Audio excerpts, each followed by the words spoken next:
চলে যাচ্ছি বাগানে। দেখো এখানে কি গুলেছি, চাল ভাজার সাথে কি দিয়েছি, বীজ দানা দিয়েছি, দানা দেবো, ঝাঁটি বিমের দানা দেবো, বড় লতানো বিমের দিয়েছিলাম, শেষ হয়ে এসছে, গাছ ঝাড়া পড়ে যাচ্ছে। এবারে কটা খাওয়ার জন্য দানা দেবো, ঝাঁটি বিমের দানা দিচ্ছি। তাদের এই চাল ভাজার সঙ্গে না দিলে, বীজ দিলে খেয়ে নেবে সব দানা করে। তার জন্য আমি মালাই করে চাল ভেজে আর বীজ দিয়ে জল দিয়ে গুলে নিয়েছি। দানাটা দেওয়ার পরে ওইটা ছড়িয়ে দেবো। মাদার উপরে ছড়ানো থাকলে একটাও দানা মারবে না, মানে পোকায় খাবে না, মার যাবে না। পোকায় খেয়ে নেয় করে, এই জন্য দানা মার খেয়ে যায় বেশিরভাগ। তো ওই পোকাও লাগবে না, ছিটকে পোকাও কেটে খাবে না। তার জন্য আমি এটা গুলে নিয়েছি। তো দেখতে থাকো ভিডিও, এরমভাবে তোমরাও দেবে, দেখবে কোনো দানা খাবে না। লাউ দানা তো মিষ্টি খায় এবং বেশিরভাগ দানাই খেয়ে নেয়। বরবটি দানা, বিন কড়াইয়ের দানা, লাউ দানা এগুলো খেয়ে নেয় পোকায়। এটা দিলে বিষের কাজ দেবে, গাছটা অনেক দিন তিতো থাকবে। থাকলে গাছটার উপরে যে একটা হলুদ হলুদ পোকা আসে সেটাও সহজে বসবে না। তো দেখতে থাকো। এটা দানা নিয়েছি, দেখো দিয়ে দেবো, মাদায় দুটো করে দেবো, দিয়ে খড় চাপিয়ে দিয়ে তারপরে জলটা দিয়ে দেবো।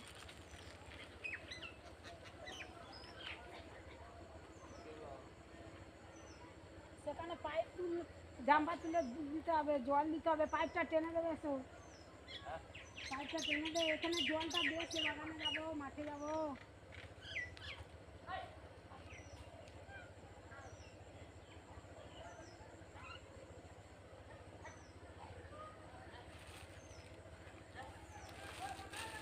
সন্ধ্যা হয়ে যাচ্ছে,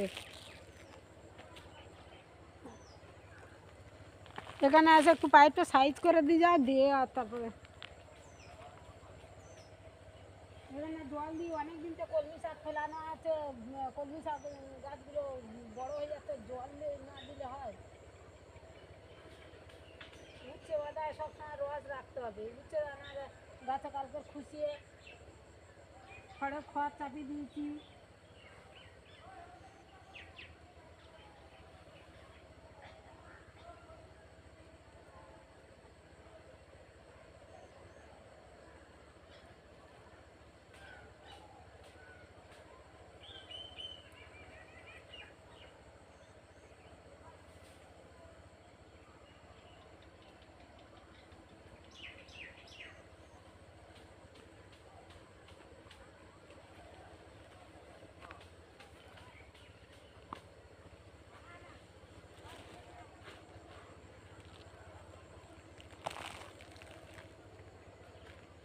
খড় একবার পচে জৈবর মতো হয়ে গেছে, দেখো এগুলো দিয়ে দিচ্ছি মাদা মাদায়।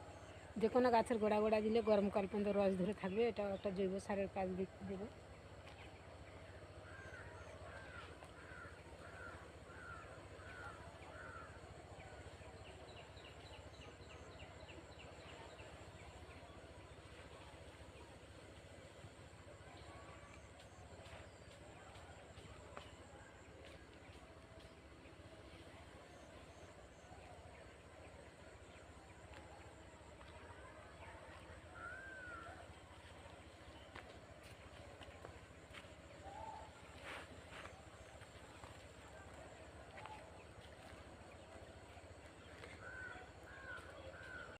আমার কলমি শাকটা কীরকম বেরিয়েছে দেখো, আর উচ্ছে গাছগুলো দেখো মাদা, আর এখানে নোটে শাক আছে।